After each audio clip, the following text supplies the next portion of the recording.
I picture him as a big, powerful man, but a very kindly man, and apparently he was gentle too. I think he's an extraordinary man, and it's for that reason perhaps that we commemorate him 1400 years after his death. A pretty fiery guy, you know. I don't think he suffered fools gladly. I don't think he's a gentle, saintly person that he's often portrayed as. A very delightful and colourful character, but not exactly a paragon of Christian virtue.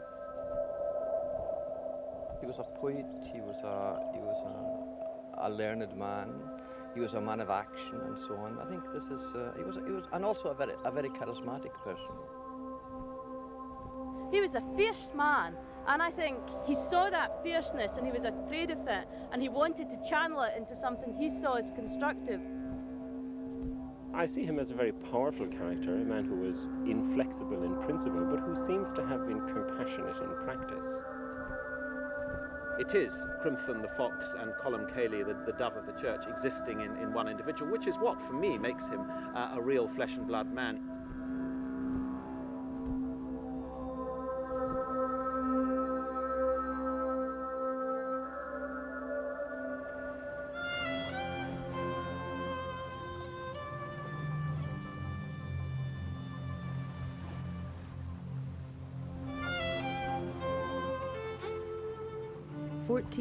Years ago, St Columba died, bringing to an end one of the most remarkable and controversial lives of the Dark Ages.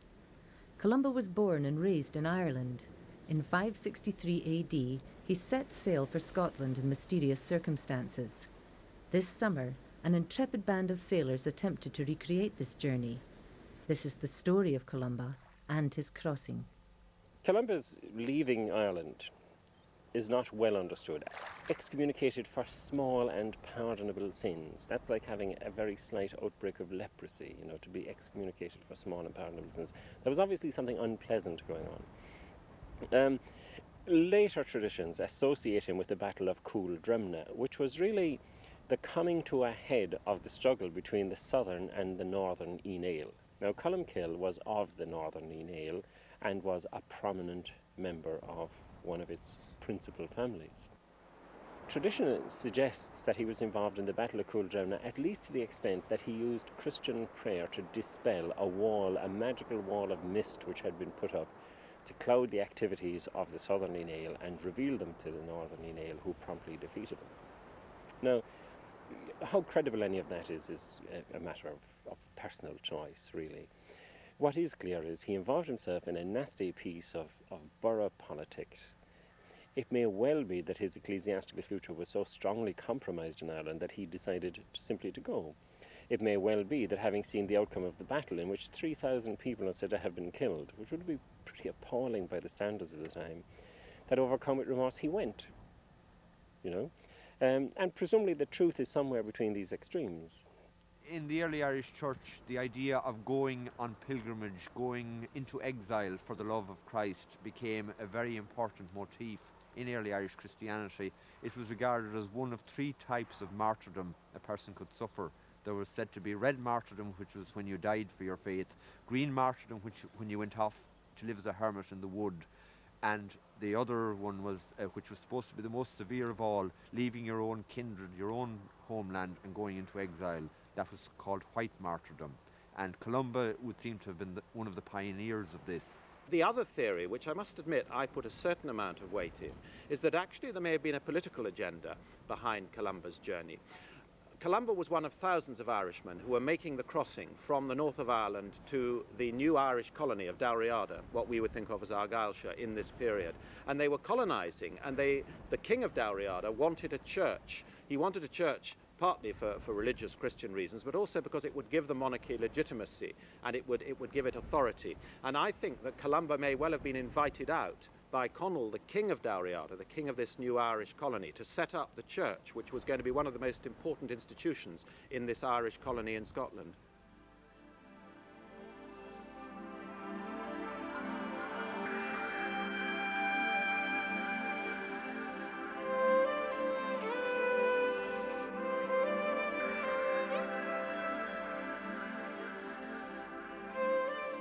Just last month we opened our museum at Colmartin House.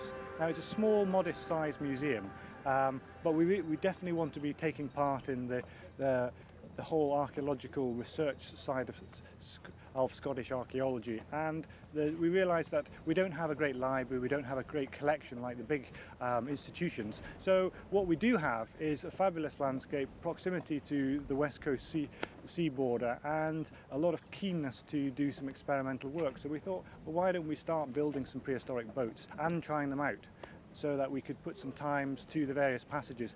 And we all know that people have been coming over from Ireland for probably the last 8,000 years, to and fro, and a lot of these islands. Now what we don't know is how difficult it was to move people and materials about.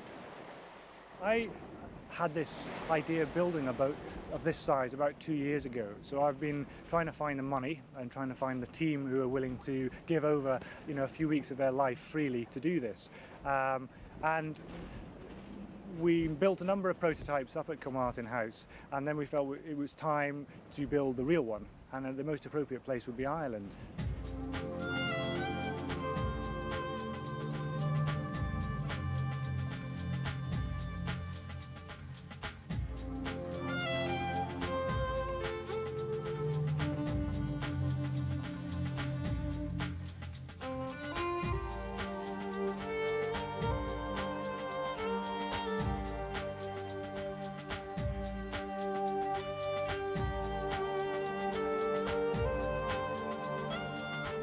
So I phoned up Joe Brett over in County Mayo and said, listen, I've got this team of people, we need to come across in a couple of weeks. And he offered us the church, the old derelict famine church of County Mayo. So it was an astonishing privilege actually to be able to drill holes in the floor and build this boat in the middle of the old church. Beautiful.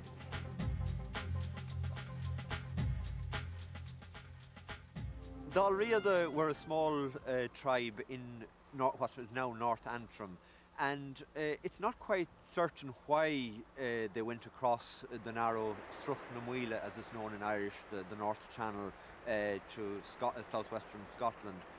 But it's a quite obvious and logical thing to do, because in early times the sea wasn't a dividing factor, it was something that brought peoples together, and so it was quite natural that they should go across and explore the lands that, after all, they can see from the North Antrim coast on a clear day. In these days, the form of travel, the best form of travel, was sea travel, because a lot of the land was forested in Scotland and Ireland, and so sea travel was the way to travel.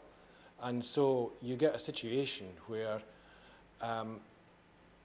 if you redraw the map of Ireland and Scotland, the relationship between Ireland and Scotland, based on time of travel, you get a completely different map. And it shows, in fact, that Iona was at the hub of the seaways. It was right at the centre of the sea lanes.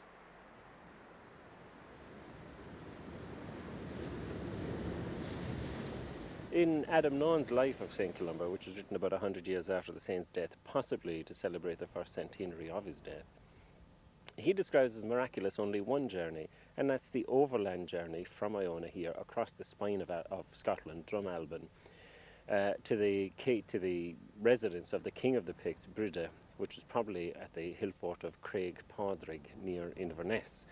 And he makes nothing of remarkable sea journeys, you know, remarkable to our mindset. Clearly they had a different mental map, they had a different vision of how the world was put together. The Dalriadans, who were also known as Scoti or Scots, travelled from Ireland and settled in southwest Scotland. They ploughed across the North Channel between Ireland and Scotland in boats made of wood and hide, and also built up extensive trading networks across Europe. But although they prospered, the Dalriadan Scots faced a perilous future on the west coast, just one kingdom in a divided and warring land. Only after centuries of treaty and conquest would all the land take their name and become Scotland. There were a large number of different groups of people. I mean, there were the Dalriadans here in western Scotland, there were the Picts in eastern and northern Scotland, In the Strathclyde region, there were native British peoples who spoke a different form of Celtic, and then away in the southeast there was some of the Anglo-Saxons coming up from England. So there were 4 different groups of people. It's a very complex picture. What's interesting is how this rather small and apparently backward kingdom in the west of Scotland managed to take over the rest of Scotland. There may have been a certain kind of pressure on the Dál Riada to set off early in the 5th century across the North Channel and to settle southwestern Scotland and establish what I tell some of my Scottish friends sometimes was our earliest colony.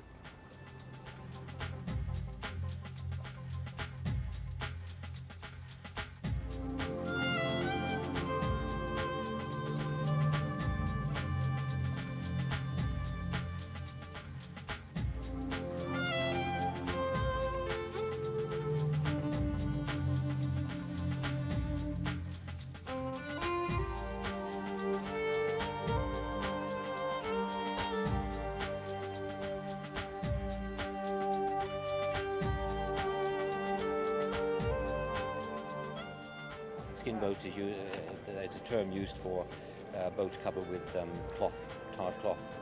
They call them skin boats, but that is a real skin boat. And if you're not certain, go and have a sniff. It was quite strange because when we were building her and she was upright in the church, still a skeleton, we had quite a few seamen coming in wondering seriously about the whole adventure. But as soon as the hide went on and it became rigid, people could see what we were building, and it's undoubtedly a boat.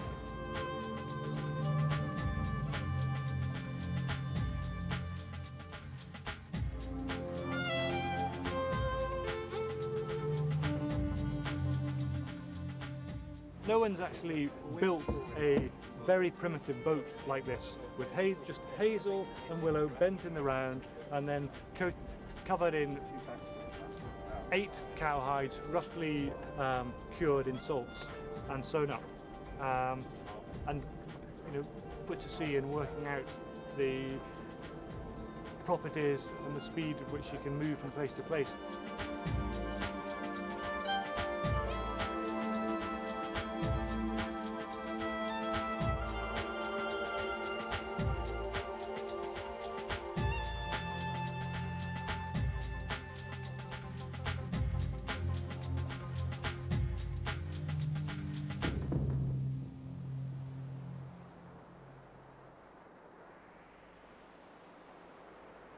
It's quite strange how this boat developed though, because me and Peter built a prototype of exactly the same length in the back garden a few months ago out of willow and hazel, and we realised it was far too flexible without any internal frame.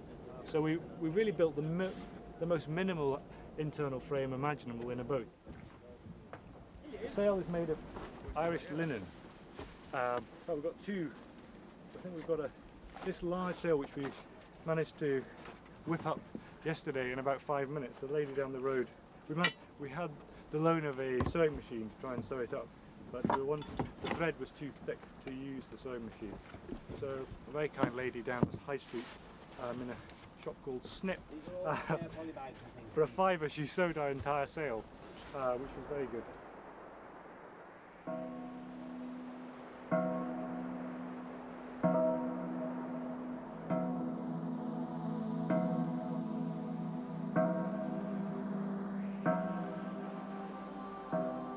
The day would start with prayer, and probably very early in the morning, and probably there were intervals during the course of the day when they would probably stop for prayer. But the rest of the time it would be just pretty hard labour. As working on the land, they would be digging and cutting corn and carrying it home and milling the grain and preparing it for the winter as well. And they had on Iona itself, they had quite a distance to carry the grain back to the monastery where they lived, because the better fertile ground was on the west side of the island, and the monastery itself, where they had made their settlement, was on the east side. Life of the monks in Iona would have been very strict and very austere, but for them it would have been full of the most beautiful things to them. For them, copying the scriptures was prayer. for them, look at the beautiful artwork of the manuscripts they were producing. For them it was a deeply spiritual experience to be copying manuscripts, and this was an enormous privilege, and the fact that you had to live a really ascetic life and give up the things of the world, it would have been nothing to them compared with that joy. St Columba was a great patron of the arts, and during his time in the post-Columban period there was a phenomenal flowering of the arts in poetry and writing and script and books and drawings and the whole thing. And it was so good, it was just so wonderful that a medieval commentator said, "These things must be the work of angels."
The libretto itself is actually very short.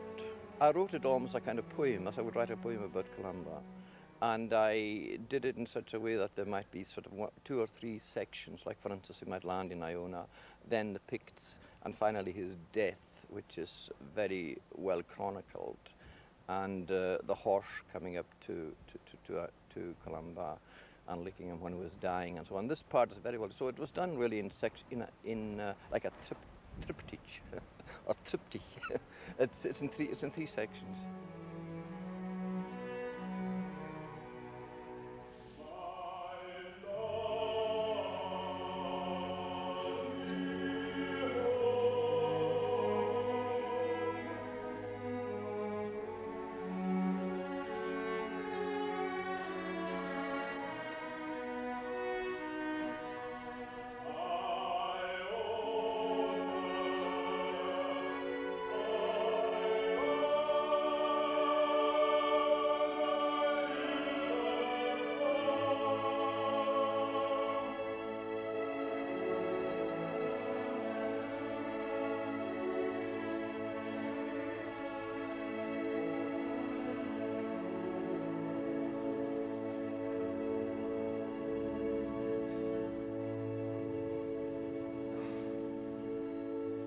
Archaeology, particularly the excavation of this site at Dinard, has shown that it was, in fact, one of the most advanced areas of Britain at this time, very surprisingly, and that it was the centre of a trading network and an economic network which stretched throughout Britain, Ireland, the continent, even as far as the Mediterranean, where rather spectacular goods such as herbs, spices, dyes, colouring materials, precious metals, precious stones were being brought into the centre and used to reinforce the position of the king, and that this was something that Columba wanted to be a part of.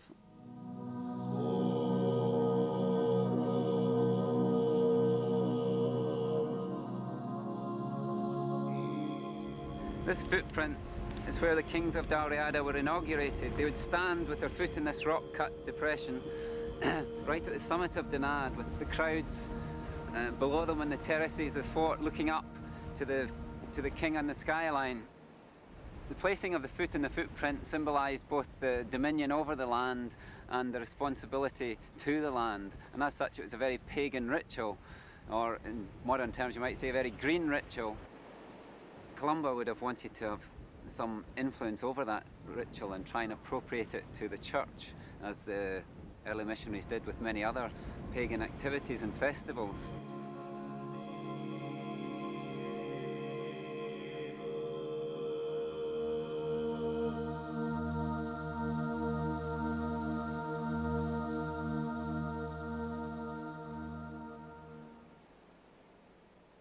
Here we have Columba perhaps carrying out the earliest ordination, Christian ordination of a monarch anywhere in Europe.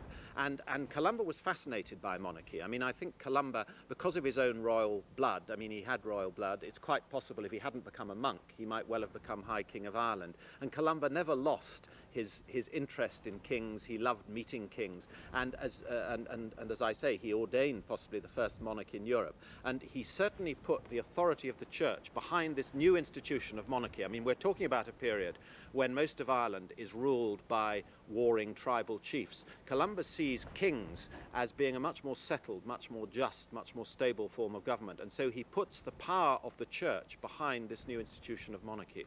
The ordination of Aidan is showing that Aidan is showing people he's a Christian, he's not a pagan. Here's the saint standing behind him, probably sitting him on the inauguration stone and conducting a Christian ceremony as well, because inaugurations used to be just pagan things. This is Aidan saying to people, I have Christian values. If you want to get on at my court, you'll all have to be Christians now.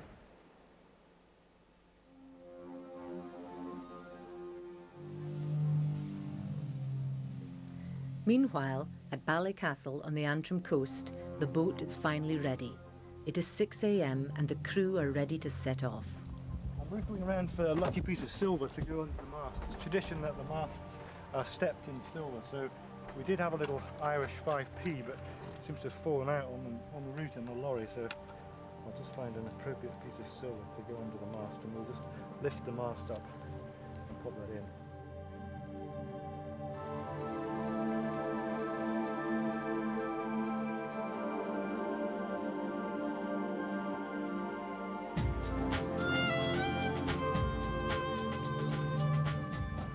Why are you all called after saints? Why are we called after saints? Yeah. Catholic tradition, I suspect. 3 Peters, 1 Mark, 1 David, 1 Andy. I'm feeling good. It's quite a strong wind, so that's a bit daunting. Considering yesterday was trialled in a complete calm. I'm excited, yeah. And a bit hungover. How do you think Columba felt when he was just about jumping off? Shitless, I think. No charts. I mean, we have the benefit of charts and sort of knowing what the tidal race is, and we have all sorts of tide tables and that sort of thing. But in his day, it would have been, I guess, word of mouth. You know, folk would have gone before and said, you know, watch the bit off Rathlin and watch the bit at the top of the Sound of Jura. He had Jesus with him, though. Oh, so have we.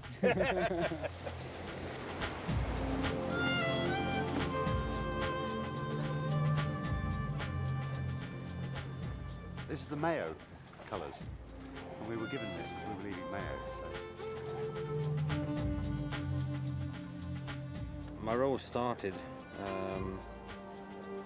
about 18 months ago when David wrote to me from Kilmartin and asked me if I was interested in building a big skin boat.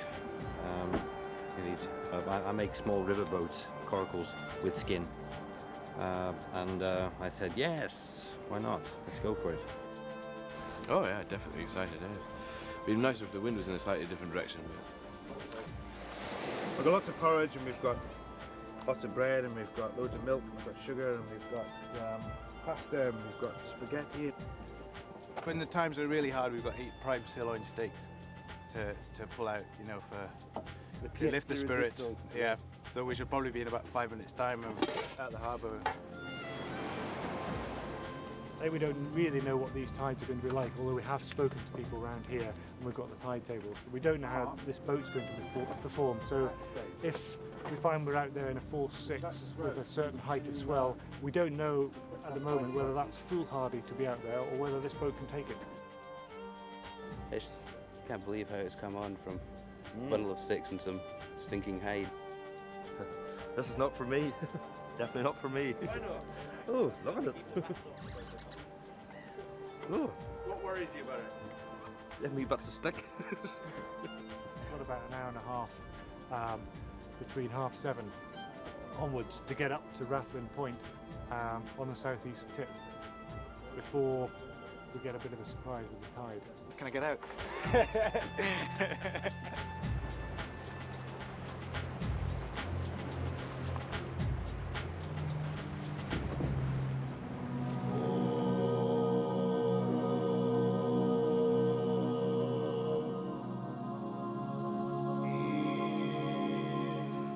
I think that if Celtic Christianity had occurred rather than the kind of Christianity that we have had in Scotland, which is symbolised by John Knox and so on, I think Scotland might have been a better place. I think the kind of Christianity that we have in the Celtic Church is a Christianity that is closely connected with nature, I think.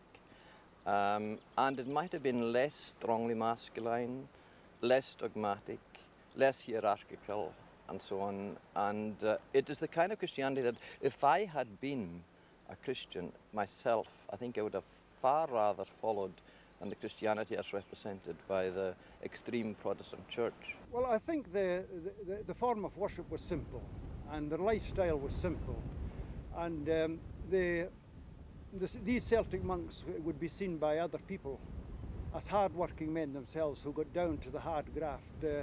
I think the clergy moved away from that in years in between.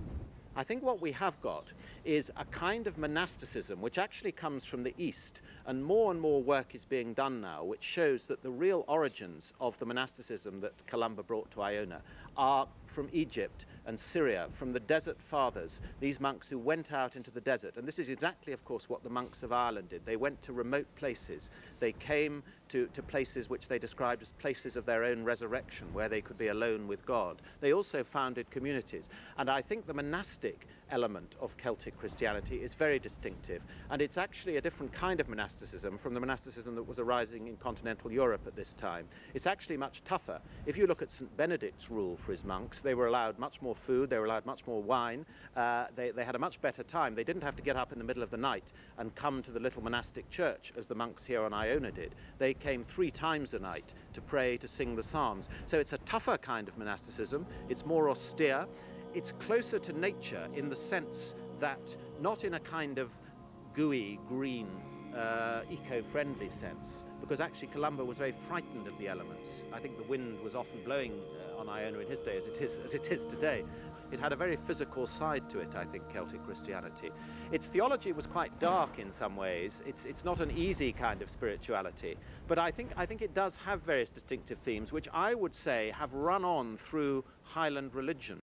I think if one's actually wanting to find the heirs to Columban spirituality today, you might find it in the rather austere Gallic communities of the Western Isles, the Protestant communities, with their very simple worship, with their very austere lifestyle. I think there's something Columban about that, actually, as well as in the rather gentler spirituality of the Catholic Southern Isles.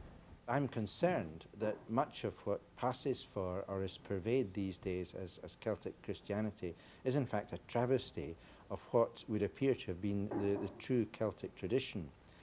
Much of the emphasis of Celtic spirituality as it's pursued today would seem to be essentially nostalgic and escapist and individualistic. But from what I know and from what I feel as well, the genuine tradition of Celtic Christianity has to do with not escape, but with engagement, with the belief that God is to be found not just in remote, beautiful, tranquil places, not just in silent, private meditation, but also in relationship with other people, in engaging with and grappling with the issues and the tensions and the struggles of life.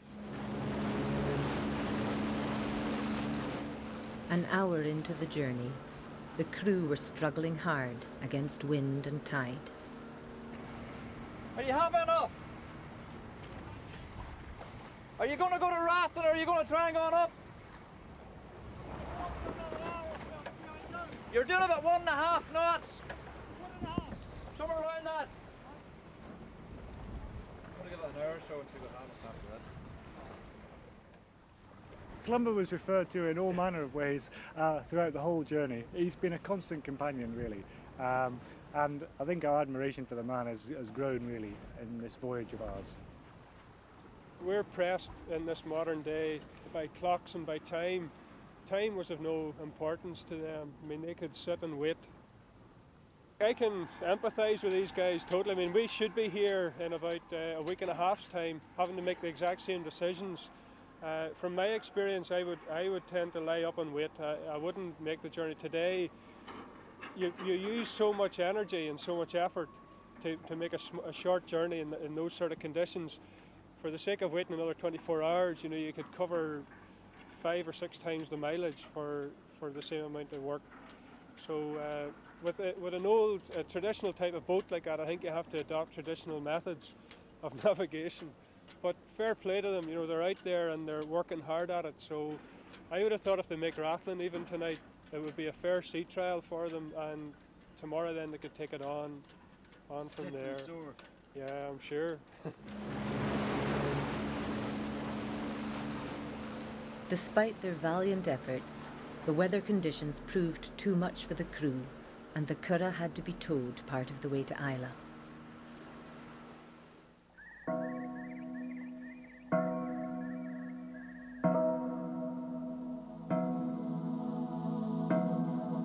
When you read Adam Nawan's life, it's like a poem by Dylan Thomas. Dylan Thomas said about his own poetry that it wasn't the words, but the spaces between the words that left universal truths leak in to the mind of the reader or the hearer.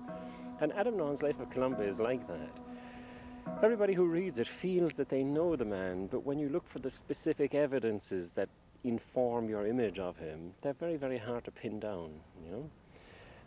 I feel that I know something of the man. I think he was a scholar. I think he was preeminently a statesman, a great manipulator of people. To the greater good of Christianity would be, I think, his view of how and why he manipulated people. Oh, spin doctors are as old as the hills. Adomnan's in no means the first one. He's an abbot of Iona, and he's got priorities. The Celtic community's just been socked over the Easter controversy when Adomnan's writing the life of Columba, so he wants to restore the prestige of Iona and the prestige of Columba. Also, Adomnan's just put through the law of the innocents. This law is saying that you're not to use violence against women, priests and non-combatants. So by telling you miracles in which Columba was protecting women and Columba was protecting non-combatants against violence, Adomnan's also helping to push his own law and push the prestige of Columba. And Adomnan's a relative of Columba. He comes from the same family, so it's also a family affair.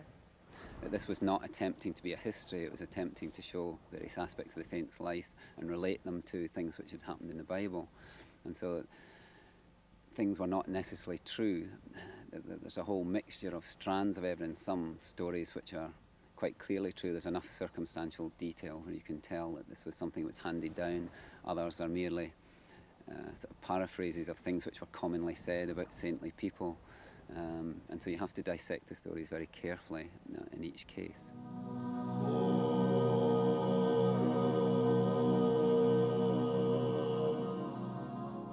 There are these fascinating stories in Adamnan's book about Columba in Pictland, and they're all really about Columba showing that Christianity is more powerful than the old pagan religions. As it were, we can outdo you in magic and miracles, and anything you can do, we can do better kind of thing.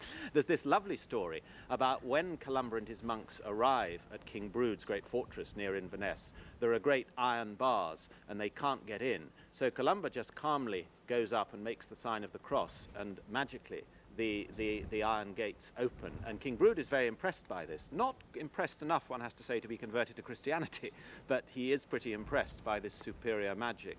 There's another lovely story about how Brude and his druids are plotting away their nasty, evil pagan spells, and Columba and his monks are singing psalms with great force, And so loud is their singing and so powerful that Brood and the Druids actually have to admit that this is better than anything they can do. They're literally being outsung. And again, they're very impressed by it. Oh, I'm sure he saw himself as a soldier of God. He would have, you know, quoted things from Ephesians like putting on the whole armour of God and then going out. I mean, he virtually sticks 2 fingers up to the chief Druid of the Picts. Okay, he's doing it spiritually by singing psalms, but I bet the chief Druid wasn't awfully amused to have Columba coming on his patch and singing psalms at him.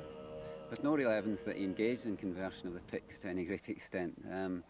I think he was acting more, again, in a political role when he went to see the king of the Picts, the story about him visiting him and having the fight with the chief Druid there. I suspect that was more in a sort of diplomatic mission between the Dalriadic kings and the Pictish kings, and he was an independent figure who could carry out this sort of diplomatic activity. There was definitely going to be a transition from paganism to Christianity. That couldn't be postponed, you know. In other places it was done more unpleasantly. A great deal of blood was spilled, which, although it's thicker than water, is for sure more unpleasant. Columba managed that transition. He brought his people with him. I think he managed that because he was an aristocrat. He was a Celtic scholar, I think, before he was a Christian scholar. And he straddled the 2 traditions in a way that made it possible for the whole of his nation to cross that bridge and to do it relatively painlessly.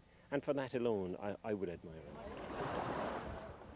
Our journey's been a long one, really, and it hasn't all been on the boat. I mean, I feel that the team that we've got together has really been on its pilgrimage here for about the last 2 months.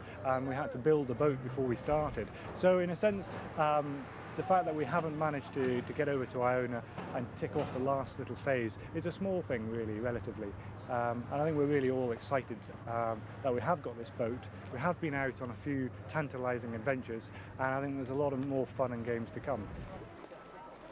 We got to Kilmartin, and the weather turned really nasty all of a sudden, and we had a really tight time schedule to get it up to Iona for the commemoration. So we were faced with a choice, either not get there or put it on a lorry and bring it up and at least be there for it.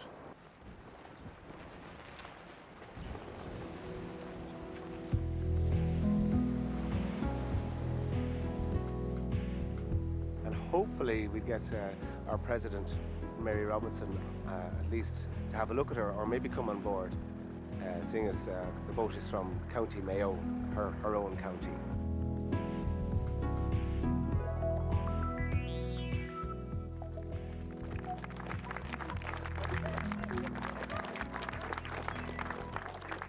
Well, I was delighted at that connection between Mayo Abbey and the Iona Abbey Levitate. I'd known about that connection before I came. I didn't expect to see the curricle with the Mayo flag. That was very special. And I think that part of coming here is to reinforce the links that are building between Iona and Mayo, Iona and Gartan and Donegal, Iona and Derry, and I hope that those links will be very much reinforced, because it is important that we reclaim together this extraordinary wealth and depth of our heritage that is so relevant to our modern life. Well, you wouldn't have fancied crossing the Sound of Jura in it today? I was trying to avoid that question. No, I wouldn't.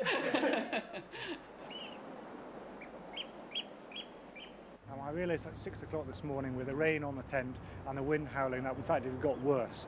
So in reflective mood, I did flick up Adamant's life and reassure myself that in fact there had been this 3-day storm directly after St Columba's death, which prevented anyone who wasn't on Iona getting to Iona from any direction. So really it's quite appropriate that here we are, unable to get across.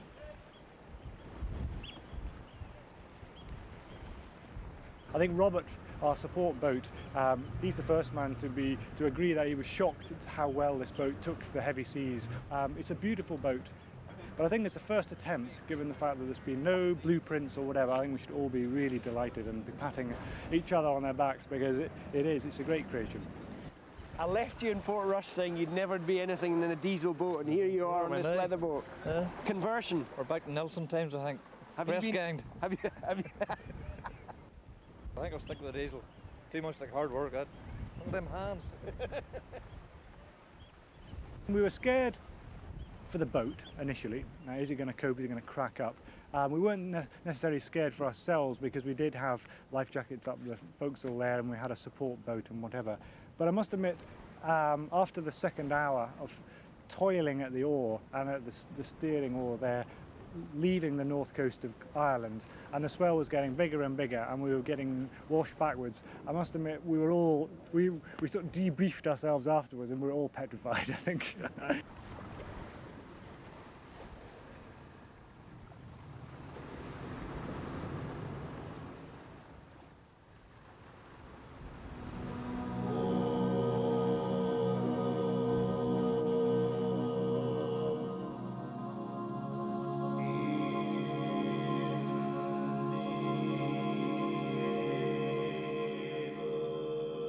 We'd have seen Scotland and Ireland as part of the one place. The ruling family of Scotland had lands in Ireland, and they didn't lose them until after the death of Columba. So it was the one culture, the one language, the one people, and I think it's good for us to remember that now. Columba is a saint, rather interestingly, who's appealed to Protestants as much as Catholics. One thinks of saints as being peculiar to Catholics, but Columba has always been a rather popular Presbyterian saint, and Presbyterian scholars and churchmen through the ages have tried to claim Columba as a kind of proto-Presbyterian. He didn't like bishops very much. He had a simple kind of service and lifestyle. So he's had a Presbyterian appeal. He's had a strong appeal to Episcopalians in Scotland. You find an awful lot of Episcopal churches dedicated to Columba, as of course Church of Scotland churches. And of course Roman Catholics as well have wanted to affirm Columba. And it's fascinating actually, if you look through the centuries, how there have been battles between Protestant and Catholic scholars. I fervently believe that Columba ought to be the patron saint of Scotland. I think that Columba would be a more appropriate saint for Scotland, in fact, than St Andrew. Certainly a very good patron saint for the ecumenical movement, because I think that his influence can really be traced, and to some extent he can be owned by all the different denominations in Scotland. They can find some sort of common ground in their heritage by reference to him. I don't see anything wrong with having two patron saints of Scotland, Columba and Andrew. Coming from a fisher family myself, I'm all for Andrew because he was a fisherman as well. My biggest high was coming up the Sound of Jura. That was very deeply spiritual. That really was absolutely amazing.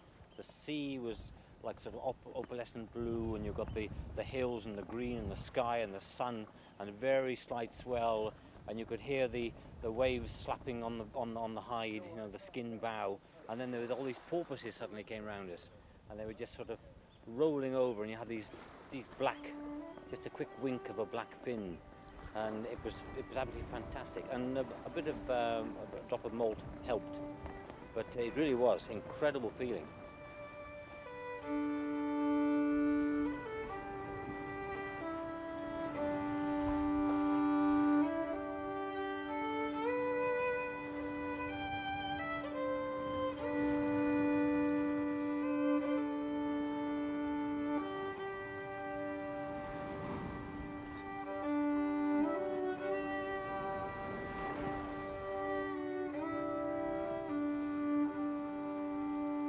One of the memories is getting to Scotland on a skin boat. I'd never been to Scotland before. And to arrive at Lefroy Distillery, my first touchdown on Scottish shores. And the crew were shouting, you know, you got to kiss the Scottish shore, which was all muddy and dirty. But I did so anyway. From the whole process of building the boat in Mayo through, you know, the journey to here, it's just been fantastic. The day after the storm, the weather cleared and the curragh sailed over the Sound of Jura and landed in Iona. It's important to try and get at the truth, and very often through a dispute and an arguing back and to and fro and back and forth, you eventually, I think, may emerge or may get to some kind of a consensus. Somewhere the pendulum will finally settle, perhaps in the middle. You get extreme positions taken up, and sometimes that can be a good thing because it can provoke a reaction from somebody else, or somebody can say something which seems outrageous and it will provoke some academic, some thoughtful person, let's say, to think deeply about the matter and say, gosh, I never thought of that aspect of it, and out of that we hope will eventually come some degree of enlightenment. My mother was from Donegal, and as a child growing up in Mayo, I learned a lot about Columba. I learned about him as a poet, as a priest, as a founder of monasteries, as somebody who looked outwards and had a kind of global dimension almost in his time, as somebody who was a wonderful calligrapher, who loved bookmaking. And I learned about the famous battle about the book, and in fact it was my mother's people, the O'Donnell, who fought that battle. And I gather all of that in my heart and my mind, I think, coming here, because I represent a sense of Irish people in Ireland, and I think Irish people throughout the world, commemorating Columba this weekend. And to be here in Scotland, where he's so treasured, in Iona and here in Mull, is, I think, a way of understanding how much we share a common heritage, and that should reinforce our present links. I don't think we can ever know the truth about Columba. You read all the Dark Age sources and then you make it up and you put a wee bit of yourself into what you're seeing. That's why Dark Age history is so wonderful, because there's always something in these people that speaks to you and you want to answer back. I think the delightful thing about history is that every generation gets the version it deserves. And my sincere hope in this anniversary of St Columcille is that we never will get the truth. There isn't a truth in that sense. There's only a sense of our own perception of the past. That's less satisfactory, I think, to people who want definitive answers, but perhaps more of a consolation to people like me who struggle for them and never find them.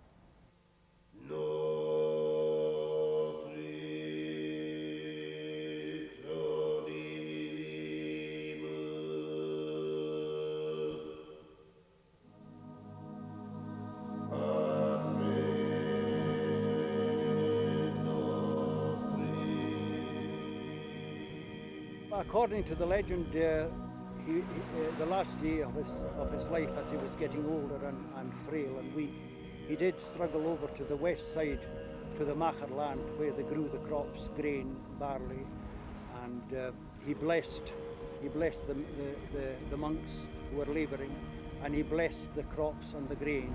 And later on, after the darkness came on, he must have felt that he was getting near the end, and he made his way in the darkness into the church, and his servant, his companion Dermot, must have realised that he was pretty frail and followed in behind him and found him lying in front of the altar. And he summoned the other monks, and they came with lights, and they gathered round them, and they were all weeping and crying, and he blessed them all and passed away. But apparently one of the last things they think he did was to translate some of the psalms that he was writing down, and it's believed that it was Psalm 34 that was the psalm that was the last one that he wrote. The lions young may hungry be, and they may lack their food, but he who truly seeks the Lord shall not lack any good.